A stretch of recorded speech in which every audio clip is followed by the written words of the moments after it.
کسی بھی عمر کو اہمیت دی جاتی ہو یا نہ دی جاتی ہو، اسلام میں جوانی کی بہت اہمیت ہے۔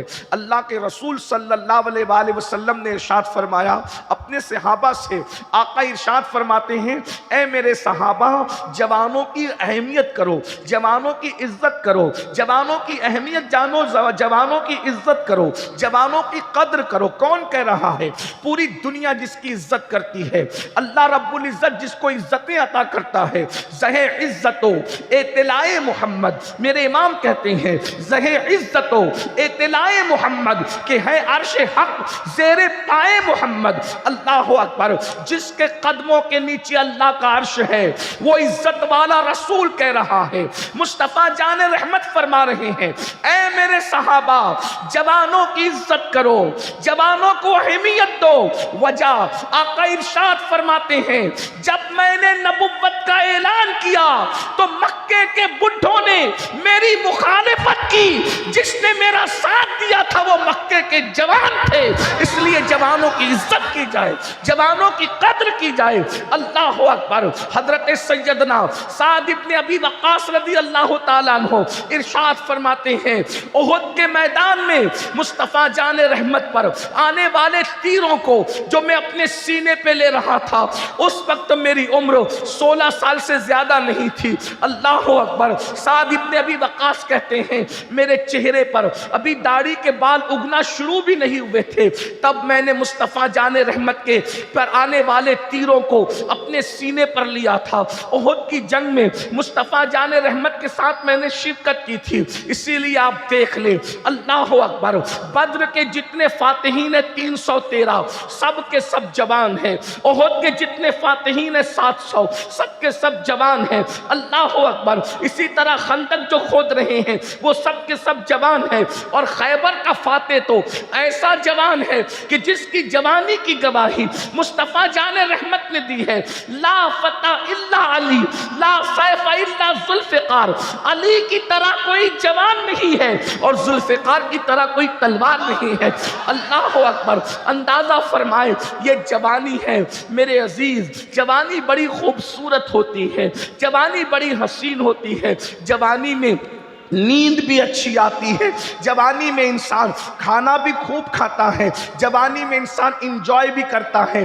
اسی لیے شیطان انسان کو جوانی میں اغوا کرتا ہے، شیطان انسان کو جوانی میں بہکاتا ہے، اور شیطان یہ چاہتا ہے کہ جوانوں کو اپنی گرفت میں لے لے، جوانوں کو اپنا آلہ کار بنا لے، جوانوں کے افکار و نظریات کو اغوا کر لے۔ اس لیے کہ جوانی مجبوری بھی ہوتی ہے۔ انسان جوانی میں بہت جلدی کسی فکر سے متاثر ہو جاتا ہے، انسان اچھائی کی طرف بھی جوانی میں جلدی جاتا ہے اور برائی کی طرف بھی جلدی جاتا ہے۔ اسی لیے قرآن نے کہا ثم لتسألن یومئذ عن النعیم، قیامت کے دن اللہ تم سے نعیم کے بارے میں پوچھے گا۔ نعیم کے بارے میں مفسرین مختلف اقوال بیان کرتے ہیں۔ ایک قول یہ بھی ہے ثم لتسألن یومئذ عن النعیم، اللہ تم سے قیامت میں جوانی کے بارے میں پوچھے گا، خاص طور پر جوانی کے بارے میں سوال ہوگا، بتا تو نے اپنی جوانی کو کیسے گزارا، تو نے اپنی جوانی کو کہاں گزارا، تو نے اپنی جوانی کو کس طرح گزارا، جوانی کی راتیں تو نے کہاں گزاری، جوانی کے دن تو نے کہاں گزارے، جوانی کی صبح تو نے کہاں گزاری۔ اب میں آپ سے پوچھتا ہوں، یہاں پر 90% سے زیادہ مجمع جوانوں کا ہے، میری قوم کے جوانوں، منبر پر بھی جو ہے اکثریت جوانوں کی ہے۔ اللہ اکبر۔ ناظم سے لے کے نعت خواں تک، نعت خواں سے لے کے منتظمین تک، منتظمین سے لے کے مقررین تک، مقررین سے لے کے سامعین تک، سب کے سب جوان ہیں۔ اب میں جوانوں سے سوال کرتا ہوں، خاص طور پر جوانی سے متعلق سوال کیا جائے گا، بتا تو نے جوانی کی راتیں کہاں گزاری۔ اب میں اپنی قوم کے جوانوں سے پوچھتا ہوں، میری قوم کے جوانوں تھوڑی دیر کے لیے تصور کرو، اللہ کا دربار ہے، خدا تم سے پوچھ رہا ہے، بتا میں نے تجھے جوانی دی تھی، میں نے تجھے قوت دی تھی، میں نے تجھے طاقت دی تھی، میں نے تجھے حسن دیا تھا، میں نے تجھے جمال دیا تھا، تو نے اپنی جوانی کی راتیں کس کام میں گزاری؟ تو ذرا تصور کرو اللہ کو کیا جواب دے سکو گے، رب کی بارگاہ میں کیا جواب دو گے؟ یہی کہ رات کے 3 بجے تک انٹرنیٹ کا مس یوز کرتے تھے اور انٹرنیٹ پر زنا کی فلمیں دیکھتے تھے۔ اللہ اکبر، مجھے بتاؤ اے میری قوم کے جوانوں، جوانی آوارگی کے لیے نہیں، جوانی عیاشی کے لیے نہیں، جوانی پاپ کرنے کے لیے نہیں، جوانی گندی فلمیں دیکھنے کے لیے نہیں، جوانی کس لیے دی گئی ہے؟ قرآن کہتا ہے الذی خلق الموت والحیات لیبلوکم ایکم احسن عملا، ہم نے زندگی اور موت کو پیدا کر کے تمہیں آزمایا ہے کہ کون تھوڑی سی زندگی پا کر اچھا عمل کرتا ہے۔ میری قوم کے جوانوں، یہ جوانی 16 سال میں شروع ہوتی ہے اور 40 سے 50 سال میں ختم ہو جاتی ہے۔ یاد رکھنا جوانی جانے کے لیے آتی ہے، جوانی کسی کی ہمیشہ رہتی نہیں ہے۔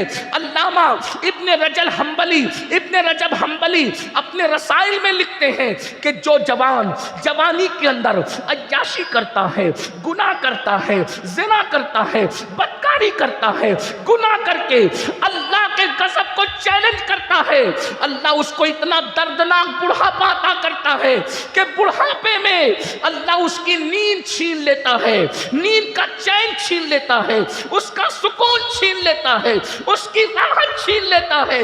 جاؤ جا کر ان بڈھوں سے پوچھو جو جوانی میں زنا کرتے تھے، جو جوانی میں بدکاریاں کرتے تھے، جنہوں نے جوانی میں عورتوں کے حسن و شباب سے کھیلا تھا، جنہوں نے جوانی میں اللہ رب العزت کے غضب کو چیلنج کیا تھا، آج وہ بستر میں منہ چھپا چھپا کر کے رو رہے ہیں، کوئی ان کا پرسان حال نہیں ہے، اس لیے کہ میرا اللہ فرماتا ہے ان بطش ربک لشدید، تیرے رب کی پکڑ بڑی سخت ہے۔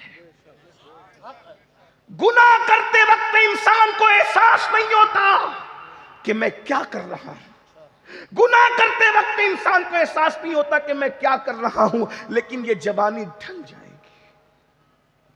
رات کی تاریکیوں میں رنگریلیاں کرنے والوں، جیسے ان بڈھوں کی جوانی چلی گئی، میری اور تمہاری بھی جوانی ختم ہو جائے گی۔ لیکن ابن رجب حنبلی لکھ رہے ہیں کیا؟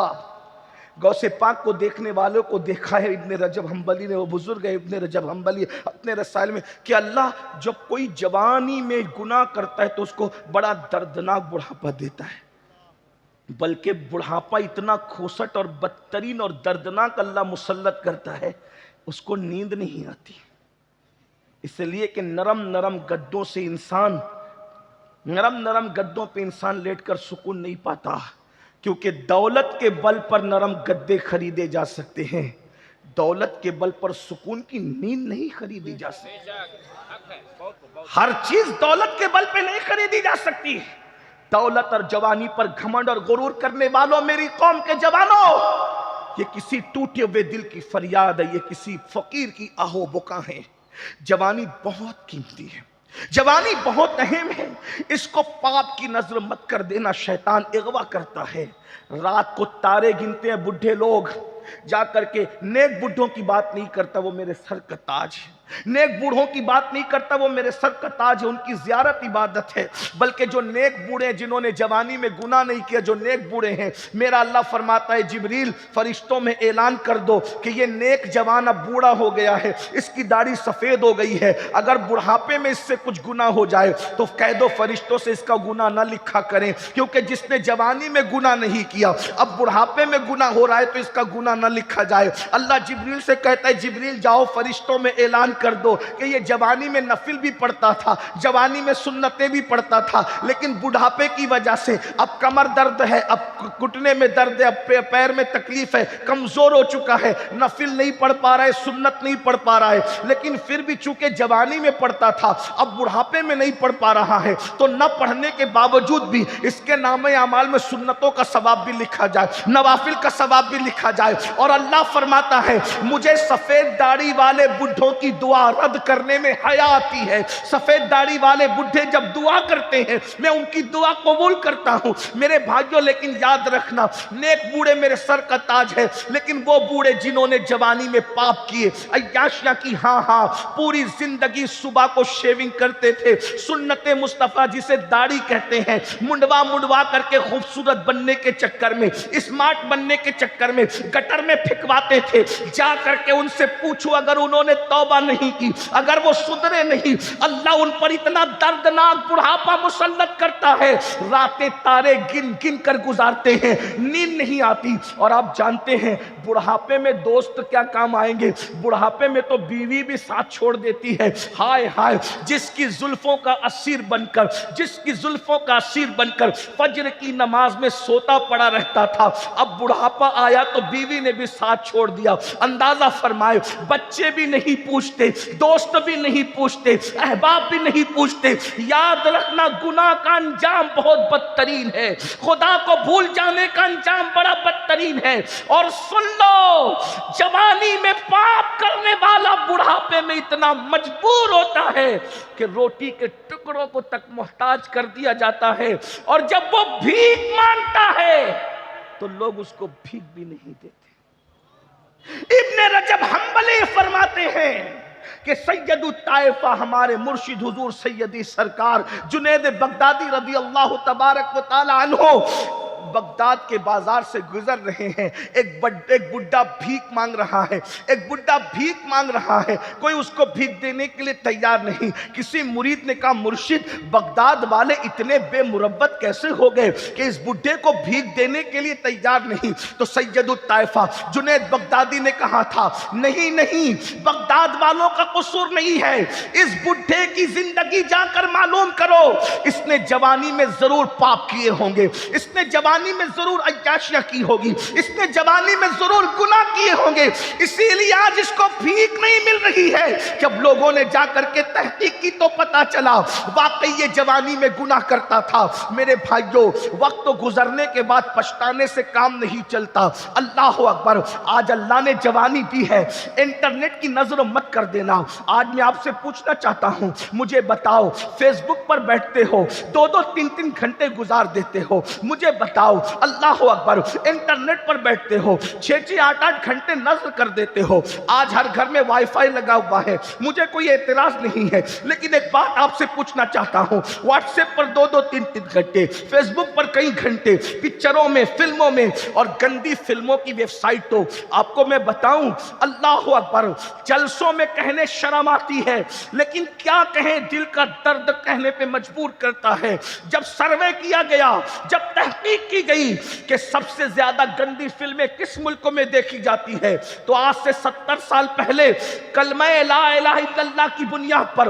جو ملک بنا تھا, سب سے زیادہ گندی فلمیں وہاں دیکھی جا رہی ہے. اس کا مطلب جہاں مسلمان زیادہ ہیں گندی فلمیں وہاں زیادہ دیکھی جا رہی ہے. مجھے بتاؤ, عشق مصطفیٰ کا دعویٰ کرنے والوں, تم کہتے ہو قبر میں رسول اللہ کی زیارت ہوگی, جن آنکھوں سے زنا کے مناظر دیکھے ہو ان آنکھوں سے رسول اللہ کا دیدار کیسے کرو گے؟ جن آنکھوں سے گندی فلمیں دیکھے ہو ان آنکھوں سے حضور کا دیدار کیسے کرو گے؟ کہیں ایسا نہ ہو قبر میں حضور تشریف لائے اور یہ کہہ کر منہ پھیر کر چلے جائیں تیری آنکھیں اس قابل نہیں ہے کہ تو میرے رخ مدحا کو دیکھ سکے. اللہ نہ کرے وہ غیرت والا گنجور رسول اگر ہماری قبروں سے منہ پھیر کر کے چلے جائیں, کون مدد کرے گا, کون امداد کرے گا؟ ماں نے تو گھر سے ہی چھوڑ دیا تھا, رو رہی تھی لیکن ماں ساتھ نہیں آئی, ماں تو گھر سے ہی چھوڑ گئی, مال تو روح نکلتے وقت ہی چھوٹ گیا. بیٹے آئے منہ پہ مٹی ڈال کر چلے گئے, بھائی آئے منہ پہ مٹی ڈال کے چلے گئے, باپ آیا منہ پہ مٹی ڈال کے چلا گیا, دوست آئے منہ پہ مٹی. کوئی آیا قبر میں؟ قبر میں ایک ہی ہستی نے آنا تھا, صرف ایک ہستی, ایک ہی ہستی نے آنا تھا, کسی نے نہیں آنا تھا. بڑی معذرت کے ساتھ ہم لوگوں سے اتنا پیار کرتے ہو, ہاتھ چومتے ہو, نظر دیتے ہو, سب کرتے ہو, اللہ تمہیں سلامت رکھے, ہم بھی نہیں آئیں گے, ہم بھی سچی بات ہے, کوئی مکھن لگانے کی بات نہیں, کیونکہ ہمیں بھی مرنا ہے. اگر ہم تمہیں ہتھیلی میں جنت دکھائیں گے ہتھیلی پر تو ہمیں بھی اللہ کو جواب دینا پڑے گا. لیکن سن لو، رات کی تاریکی میں زنا کی فلمیں دیکھنے والوں، عورتوں کے ساتھ ناجائز تعلقات قائم کرنے والوں، لڑکیوں سے ناجائز رشتے بنانے والوں، کوئی نہیں آئے گا. سب سے بے وفا اگر کوئی ہے تو یہ دنیا ہے. دنیا، نہ مال، نہ اولاد، نہ بھائی، نہ بچے، کچھ نہیں. بھائی میں تو کہہ رہا ہوں قبر کے قریب آ کے مٹی ڈال کے جائیں گے. میں بہت بڑی بات کہہ رہا ہوں. لوگ تو جنازے میں بھی نہیں آتے. گہرے دوست جنازے میں نہیں آتے. ہم نے اس چھوٹی سی عمر میں بہت تجربات دیکھے، اللہ نے بہت دکھایا ہمیں. کووڈ کے موقع پہ ہم نے دیکھا کہ باپ کے جنازے میں بیٹے نہیں گئے. آپ کس دنیا پہ فریبتا ہو، باپ کے جنازے میں بیٹے نہیں گئے. بیٹے کے جنازے میں باپ نہیں گیا. پیر کے جنازے میں مریدین نہیں گئے جو پیر چومتے تھے. پیر، پیروں کے جنازے میں مرید. کون، کس دنیا سے دل لگایا ہے آپ نے؟ کس دنیا سے دل، اور کس رسول سے بھاگ رہے ہو؟ تمہاری قبر میں کوئی نہیں آئے گا ایک ہستی کے سوا. ایک ہستی نے آنا ہے، صرف ایک ہستی نے، صرف ایک ہستی نے آنا ہے. اور وہ ہستی جب تشریف لائے تو لوگ کہتے قبر میں اندھیرا ہوگا. ہم نے کہا جن کی قبر میں ہوگا ہوگا، جو رسول اللہ کا وفادار ہو اس کی قبر میں اندھیرا ہو ہی نہیں سکتا. اس لیے کہ جب وہ تشریف لائیں گے تو میرے امام کہتے ہیں قبر میں لہرائیں گے تا حشر چشمے نور کے جلوہ فرما ہوگی جب طلعت رسول اللہ. نعرہ تکبیر، نعرہ رسالت، مسلک اعلی حضرت، مسلک اعلی حضرت، علماء اہل سنت. نعرہ تکبیر. یادگار اولیاء کانفرنس. یہ آنکھوں کا دھوکہ ہے، دھوکہ. اگر تھوڑا سا ٹائم بچا لے تو نعرے اگر صرف 2 لگا دے تو اچھا. تکبیر و رسالت، تھوڑا ٹائم بچا. مجھے کسی نعرے سے اختلاف نہیں، اللہ جانتا ہے. سب نعرے اچھی بات ہے. کوئی جلسہ ایسا رکھے جس میں صرف نعرے لگائیے، اس میں صرف بات ہے.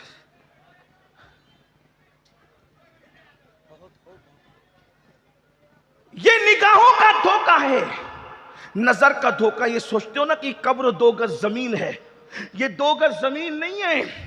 جس کی قبر میں حضور قدم رکھ دیں، جس کی قبر میں حضور قدم رکھ دیں، پھر وہ 2 گز زمین نہیں ہے، پھر وہ زمین کا ٹکڑا بھی نہیں ہے، بلکہ حضور جس کی قبر میں قدم رکھ دیں پھر اس کی قبر جنت کے باغوں میں سے باغ بنا دی جاتی ہے، تا حد نگاہ کشادہ کر دی جاتی ہے.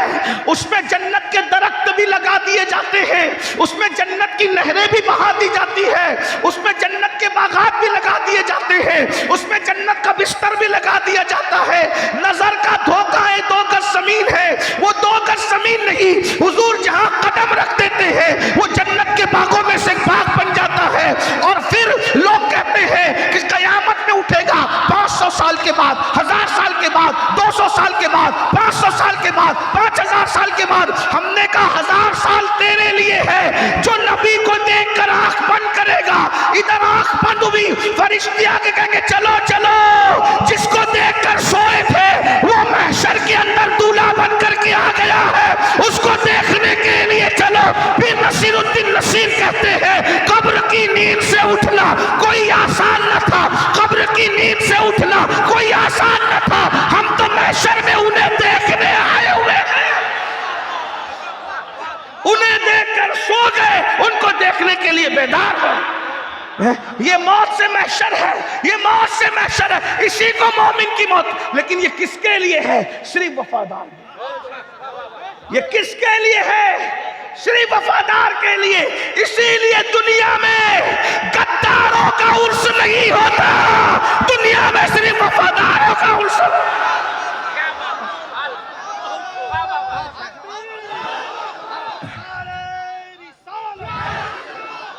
دیکھ لیجئے جس نے غداری کی عرس اس کا نہیں ہوتا، عرس وفاداروں کا ہوتا ہے. ایک بات کہتا ہوں، آپ کہیں گے وفادار تو بہت ہے لیکن سب کا نہیں ہوتا. میں نے کہا کچھ ایسے ہیں جن کا عرس فرشتے بھی کرتے ہیں، انسان بھی کرتے ہیں، لیکن کچھ ایسے وفادار ہیں انسان بھول جاتے ہیں تو ان کا عرس فرشتے کرتے نظر آئے. ان کا عرس فرشتے، انسان کرے نہ کرے فرشتے کرتے ہیں. اور فرشتے کیسے کرتے ہیں؟ نم کا نومت العروس، ایسے سو جا جیسے پہلی رات کی دلہن سوتی ہے۔ ملنگ شاہ بابا کے وصال کے دن یہ جو بھیڑ جمع ہے یہ کیوں ہے؟ حضور سے وفاداری کی تھی، اس لیے حضور کے وفادار ان کی بارگاہ میں آج بھی وفاداری کا خراج پیش کر، ورنہ عرس کو ختم کرنے کے لیے تو 100 سال تک کے تحریکیں چلی، تحریکیں دم توڑ گئی، لیکن عرس کو دم توڑنے نہیں دیا گیا۔ کیوں؟ اس لیے کہ تحریک ملا چلا رہا تھا اور عرس کو اللہ نے باقی رکھا تھا۔ ملا کی اللہ کے آگے کبھی چل ہی نہیں سکتی، یاد رکھنا۔ کوئی نہیں چیز کی نہیں چل سکتی، کیونکہ اللہ فرماتا ہے، اللہ اکبر، اللہ فرماتا ہے ان الذین آمنوا وعملوا الصالحات سیجعل لهم الرحمن ودا، جو ایمان لانے کے بعد نیک عمل کرتے ہیں اللہ ان کی محبت لوگوں کے دل میں انڈیل دیتا ہے۔ جس کی محبت اللہ انڈیل دے کسی ملا میں طاقت نہیں کہ وہ کھرچ کر پھینک سکے، اسی لیے تو 900 سال ہو گئے، آج بھی یا غوث المدد کے نعرے لگ رہے ہیں، 800 سال سے زیادہ ہو گئے غریب نواز کے ڈنکے بج رہے ہیں، 1300 سال سے زیادہ ہو گئے کربلا کے ڈنکے بج رہے ہیں، 1400 سال سے زیادہ ہو گئے مولا علی کے ڈنکے بج رہے ہیں، 1400 سال سے زیادہ ہو گئے افضل البشر بعد الانبیاء صدیق اکبر کی عظمت کا نعرہ لگ رہا ہے اور قیامت تک لگتا رہے گا۔ لیکن ایک بات کہہ دوں مسلمانوں، قبر بہت خوبصورت ہے، صرف وفادار ہو جاؤ، صرف وفادار ہو۔ ایک بات کا سوال لے کر آؤں، صرف وفادار ہو جاؤ، لمبی نہیں کرنا چاہتا، صرف حضور کے وفادار ہو جاؤ۔ قبر بہت خوبصورت ہے، بتاؤں کتنی خوبصورت ہے؟ توجہ، کتنی خوبصورت ہے بتاؤں؟ دھیان دے دیجیے، بس اللہ کرے بات قرآن سے بات سمجھانے کی کوشش کروں۔ دیکھو، توجہ کرو، اللہ ایسا سلائے گا قبر میں کہ کوئی چین چاں کی کسی بائک کے ہارن کی آواز بھی تمہیں بے چین نہیں کرے گی۔ توجہ کرنا، بہت ذمہ داری سے بات کروں، ممبر پر میرے پیچھے پورے علماء بیٹھے ہوئے، سب علماء ہیں، غلطی کروں گا تو ان کو اصلاح کا حق ہے اور انہیں کرنا چاہیے، ہے نا؟ یہ وہ ممبر نہیں کہ سمجھ میں آئے تو بھی بولو سبحان اللہ، نہیں سمجھ میں آئے تو بھی بولو سبحان اللہ، نہیں، یہ وہ نہیں ہے، یہ بہت ذمہ دار ممبر ہے علماء اہل سنت کا۔ توجہ ہے، آپ اگر حضور سے وفاداری کر لی، حضور سے، اللہ اتنی سکون کی نیند سلائے گا، اور کیسے سلائے گا پتہ ہے؟ اللہ خود تھپکیاں دے گا جیسا کہ اس کی شان ہے۔ میں قرآن پیش کر رہا ہوں آپ کے ساتھ، اللہ خود تھپکیاں دے گا جیسا کہ اس کی شان ہے۔ آئیے سنیے قرآن، سورۃ الکہف ہے۔ چند نوجوان اپنا ایمان بچانے کے لیے، دھیان دیجئے، توجہ، چند نوجوان اپنا ایمان بچانے کے لیے ایک غار میں گئے اور سو گئے، ایک غار میں گئے اور سو گئے۔ کتنا سوئے؟ 309 سال تک کے سوئے۔ کتنا سوئے؟ 300 کتنا سوئے؟ 309 سال تک۔ 3 سال میں بدبو آنے لگتی ہے، چونٹیاں تیسرے دن کاٹنے لگتی ہے، لیکن قرآن بتا رہا ہے کہ کتنے سال سوئے وہ؟ 309 سال تک، 309 سال تک وہ سوئے۔ لیکن اللہ نے کیا کیا؟ قرآن اور تفسیر ابن عباس، ابھی میں نیچے کسی کا ذکر نہیں کر رہا ہوں کیونکہ ابن عباس کو سب مانتے ہیں، عرس کا انکار کرنے والے بھی ابن عباس کو مانتے ہیں، ہم بھی مانتے ہیں، ہم سے زیادہ کون مانے گا ان کو؟ ابن عباس وہ ہستی ہے جو صحابی بھی اور اہل بیت بھی ہے۔ کچھ خوش نصیب ایسے ہیں جو صحابہ بھی ہیں اور اہل بیت بھی ہیں، یعنی ان کے پاس دو نسبتیں حاصل ہیں۔ سبحان اللہ، یہ وہ ابن عباس ہیں، حضور کے صحابی بھی ہیں، حضور کے اہل بیت میں بھی ہیں۔ اللہ اکبر، اللہ کے وہ نیک بندے۔ اچھا، قرآن نے کیا کہا؟ وہ بڈھے نہیں تھے، پھر آ گئی نا بات، دیکھیں آ گئی، وہ بڈھے نہیں تھے، کون تھے؟ جوان تھے، چند جوان۔ دیکھو جوانوں کی سونے کی بھی اہمیت، جوان تھے، کس لیے نکلے؟ حضرت عیسیٰ کی وفا میں ایمان بچانے کے لیے نکلے۔ وقت کا بادشاہ ایمان چھین رہا تھا اور یہ چند جوان نکلے اور غار میں سو گئے، 309 سال تک سوتے رہے، چونٹی نے بھی نہیں کاٹا، کیڑے بھی نہیں آئے۔ اور آپ کو بتاؤں اللہ کی شان، غار جو ہوتا ہے، غار جو ہوتا ہے پتھر کا بنا ہوتا ہے پہاڑ میں، اور غار کے اندر منہ کھلا ہوتا ہے، غار کے اندر منہ کھلا ہوتا ہے، تو جو غار تھا اس غار کا منہ کھلا ہوا تھا تبھی تو وہ اندر گئے، غار کا منہ کھلا ہے تبھی تو وہ اندر گئے۔ اب اندر گئے، اندر جا کر سو گئے، اللہ نے ان کو سلا دیا، لیکن قرآن کہتا ہے کہ اللہ نے ان کی نیند کی خاطر، دھیان دیں، اللہ نے ان کی نیند کی خاطر نکلتے وقت تو سورج، جب سورج نکلتا تھا تو بھی سورج کی کرنیں غار میں آنے نہیں دی، اور جب سورج ڈوبتا تھا تو بھی سورج کی کرنیں غار میں آنے نہیں دی۔ کیوں؟ اس لیے کہ سورج کی کرنیں اگر غار میں جائے گی تو میرے ان بندوں کی نیند خراب ہو جائے گی، تو اللہ نے ان کی نیند کا خیال کرتے ہوئے، بہت نازک موڑ پہ بات آئی ہے سلیگوڑی والوں، توجہ کرو، گرد و نواح سے آنے والوں، اگر یہ فلسفہ سمجھ میں آ گیا تو فلسفہ موت و حیات اور زندگی کا پورا انجوائے کا آپ کو مل جائے گا۔ اللہ اکبر۔ وہ چند جوان ایمان بچانے کے لیے غار میں سو گئے تو اللہ رب العزت نے یہ فیصلہ کیا اگر سورج کی کرنیں جائے گی تو ان کی نیند خراب ہو جائے گی، تو اللہ نے سورج کو حکم دیا، اللہ نے سورج کو حکم دیا، اللہ نے سورج کو حکم دیا، سورج اپنا راستہ بدل دے، نکلتے وقت بھی تیری کرنیں غار میں نہیں جانا چاہیے، ڈوبتے وقت بھی اجالا غار میں نہیں جانا چاہیے۔ ان کی نیند کی خاطر اللہ نے سورج کا راستہ بدل دیا، اور اللہ فرماتا ہے ہم اپنی شان کے مطابق ان کے کانوں کو سہلا کر، ان کے کانوں پہ تھپکیاں دے کے ہم ان کو سلاتے رہے۔ غور کرنا، غار میں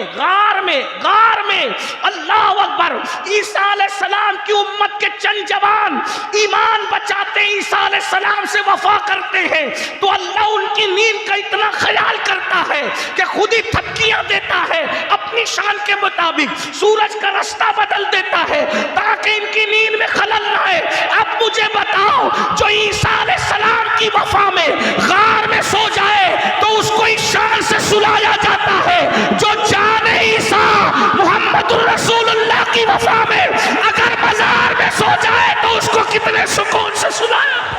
نعرہ تکبیر، نعرہ رسالت۔ بات اتنی ہے کہ حضور سے وفا کر لو، بس ایک حضور سے وفا کر لو، انہیں جانا، انہیں مانا، نہ رکھا گیا ایسے کام۔ للہ الحمد میں دنیا سے مسلمان گیا۔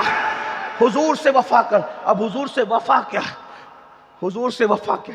ایک بات کہوں، سوچو، یہی حضور سے وفا ہے کہ جن آنکھوں سے رسول اللہ کی زیارت کرنی ہے ان آنکھوں سے تم زنا کی فلمیں دیکھ رہے ہو۔ کون کون دیکھتا ہے مجھے نہیں معلوم، میں صاحب کشف نہیں، لیکن اتنا ضرور جانتا ہوں قبر میں حضور کو کیا منہ دکھاؤ گے۔ اگر حضور منہ پھیر کر چلے، کوئی نہیں آئے گا قبر، اگر حضور منہ پھیر کر چلے گئے، بتاؤ دنیا کے سامنے عزت دار بننے والوں، دنیا کے سامنے عظیم انسان بننے والوں، سفید کپڑے پہن کر، اچھی داڑھی رکھ کر، اچھی ٹوپی پہن کر، اچھے اچھے القابات کے ساتھ اگر آپ نے دنیا کے سامنے اچھے بنے اور راتوں کی تنہائیوں میں پاپ کرتے رہے، راتوں کی تنہائیوں میں گناہ کرتے رہے، راتوں کی تنہائیوں میں جرائم کرتے رہے، ہر انسان اپنے آپ کو اچھی طرح جانتا ہے، اپنے من میں ڈوب کر باجا سراغ زندگی، تو اگر میرا نہیں بنتا نہ بن، اپنا تو بن۔ یاد رکھنا یہ جوانی گزر جائے گی، پھر کہتا ہوں یہ جوانی گزر جائے گی، بڑھاپے میں پچھتاؤ گے، بڑھاپے میں پچھتاؤ گے، بھیک بھی نصیب نہیں ہوگی، روٹی کے ٹکڑے کو لوگ ترس جاتے ہیں جوانی میں پاپ کرنے والے۔ میری قوم کے جوانوں، اس لیے آج آپ کو پیغام دیا جاتا ہے، حضور سے وفا کرو گے تو سکون سے قبر میں سو گے۔ حضور کی وفا جب قبر میں سکون عطا کر سکتی ہے تو حضور کی وفا دنیا میں سکون کیوں نہیں عطا کر سکتی؟ آپ کہیں گے سید کیا ہم لوگ وفادار نہیں؟ میں نے کہا یہ فیصلہ میں نہیں کرتا اور یہ فیصلہ تم بھی نہیں کر سکتے، یہ فیصلہ تو حضور نے کرنا ہے۔ اب ایک سوال کرتا ہوں، مجھے بتاؤ، حضور کے وفادار ہونے کا دعویٰ ہے، ذرا یہ بھی تو بتاؤ کیا کوئی اپنے محبوب کی آنکھوں کی ٹھنڈک بھی چھینتا ہے؟ کیا کوئی اپنے محبوب کی آنکھوں کی ٹھنڈک بھی چھینتا ہے؟ حضور سے وفاداری کا دعویٰ کرنے والوں، نبی کے نام پہ جان دینے کی بات کرنے والوں، مجھے ایک سوال کا جواب دو، اپنے ضمیر کی عدالت میں خود کھڑے ہو کر کے اپنے آپ کو جواب جواب دو، کیا اپنے محبوب کی آنکھوں کی ٹھنڈک کوئی چھینتا ہے؟ نہیں نہیں۔ اب مجھے بتاؤ آقا نے کیا فرمایا؟ اللہ کے رسول فرماتے ہیں جو علت قرۃ عینی فی الصلاۃ، نماز میں میری آنکھوں کی ٹھنڈک ہے۔ اب بتاؤ جو قوم اپنے نبی کی آنکھوں کو ٹھنڈک نہ پہنچا سکے، کیا وہ رسول اللہ کے وفادار ہونے کا اعلان کر سکتی ہے؟ مجھے بتاؤ۔ اللہ اکبر، اللہ اکبر۔ ذرا غور کریں، ذرا غور کریں۔ یہ رونا میں روز روتا ہوں۔ ایک بات آپ سے، حضور سے وفا ہے، حضور سے پیار ہے، حضور سے عشق ہے۔ دیکھو ابھی حضرت نورانی میاں صاحب قبلہ تشریف لانے والے، مخدوم صاحب کے شہزادے، میرے مخدوم کے شہزادے، اگر ان کا رومال کسی کو مل گیا، مخدوم زادے نے رومال دے دیا، میں یقین کرتا ہوں آپ اس رومال کو استعمال نہیں کرو گے، عزت سے چوم کے رکھو گے، تجوری میں رکھو گے۔ اگر وہ کسی کے پیر ہے تو مرید کہے گا، مرید کہے گا، کیا کہے گا؟ کہ میں نے اس کو اپنی قبر میں لے کر کے جانا ہے، کیونکہ یہ میرے مرشد کا تحفہ ہے، یہ میرے مرشد کا تحفہ ہے۔